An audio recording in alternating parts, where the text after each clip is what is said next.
Hello everybody, welcome to this channel. It's been a while since I uploaded the last video, so today I'm gonna upload something new. And today I would like to talk about how to become a good problem solver. During my experiences as an engineer and an educator, I thought a lot about what it takes to make a good problem solver. Now we can think about particular skills that we need to have to become a good engineer. For example, we have to know mathematics, we have to know physics, or any other particular skills that is involved in making a good engineer. But if I were to condense all those specific skills into just their bare essentials, what would those be? So I started developing what I call the 4H principle. So today I would like to present what those four elements are.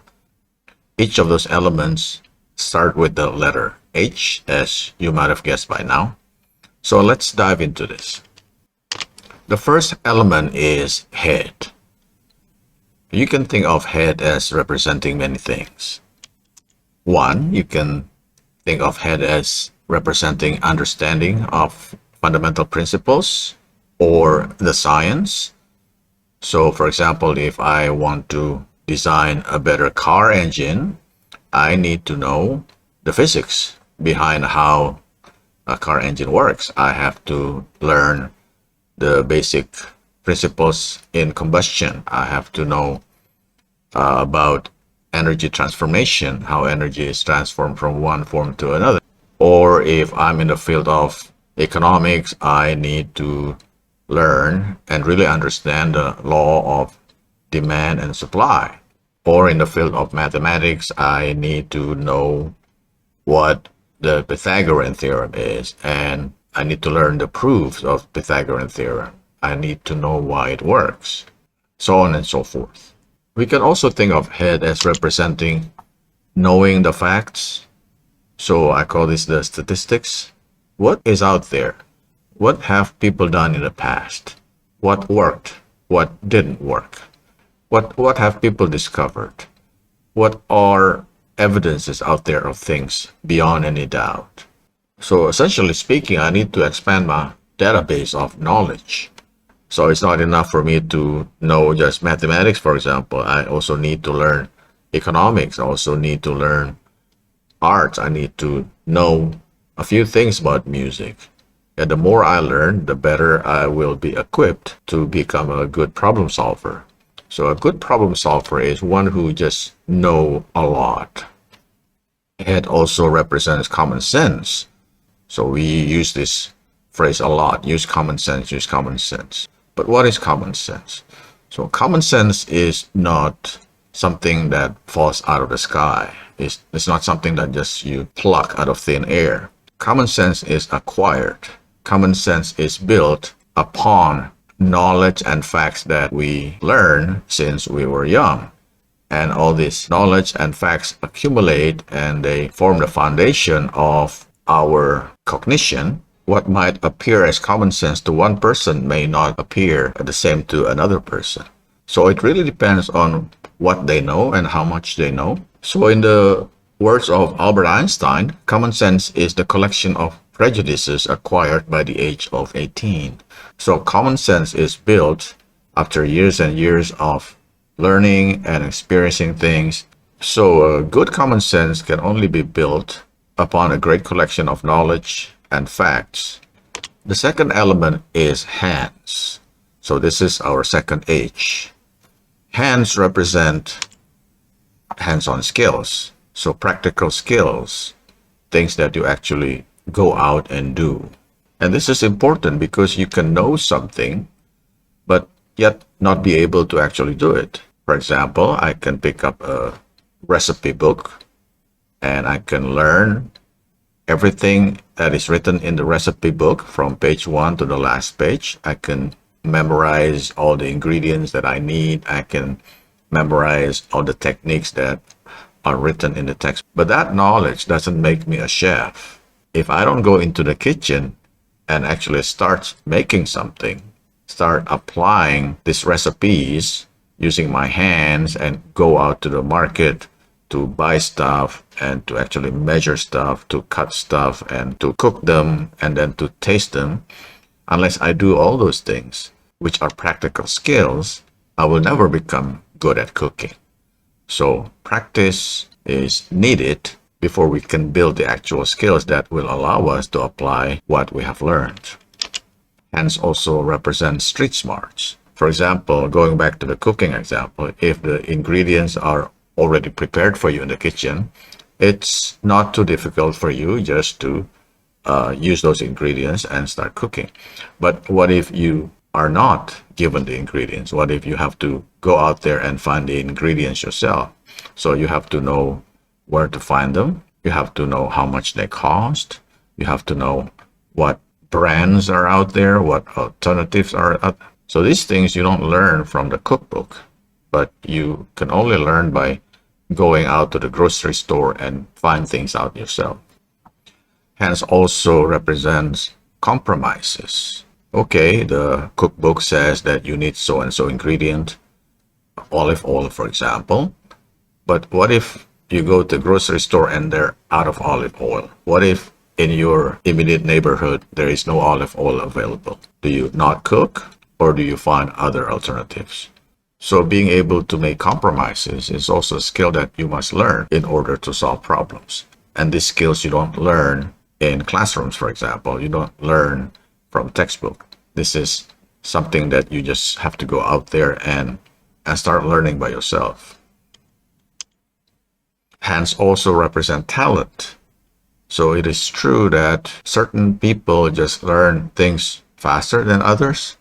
For example, someone who is talented at singing, they can just sing with a beautiful voice even when they are still young. They're just given that good voice. So somebody like me who doesn't really sing, I can practice lots and lots of hours. I can learn from the best vocal teachers, but that wouldn't make me sound like Andrea Bocelli because I don't have the voice. So some people are just given the basic talent to become better at something than others. So this is something that we just have to accept. So more talented people will have a better chance of becoming a better problem solvers. Somebody like Mariah Carey, for example, and she is a better singer than almost everybody else in the world because she's just given that talent. Of course, she does a lot of practice also, but without specific talent that she was born with, she wouldn't have been the person that she is today. Or you can think of Lionel Messi, considered one of the greatest footballers of all time. He practices a lot, but so do other people. But he becomes better at what he does because he just has the talent to do it. Whereas I can go out there on the pitch and spend thousands of hours practicing, I would never come close to what Lionel Messi can do. The third element in the 4H principle is hunch. Hunch represents first intuition. Intuition is the feeling of knowing what to do even without having any evidence that that would be the right thing to do. We know from our experiences that all the problems that we face in our lives require solutions right away, right then and right there. So we don't have, for example, a whole year to try different solutions and then come up with the right answer. Most of the time, we have to make quick decisions. And out of the several options that we have learned, that we have practiced, how do you know which one is the best option given the situation? So this requires some kind of guessing. But the guess cannot be a wild guess. So this is a guess that is based on what he knows already, from what he has practiced already, from what he has experienced already.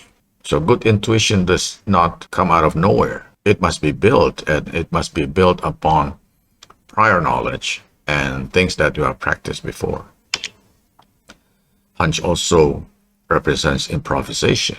Most of the problems that we face in real life cannot be solved by using a cookbook, so to speak. We have to improvise a lot in order to solve the problem given the situation that we face at the moment. For example, if your car breaks down in the middle of nowhere, how do you improvise using just the things that are available around you.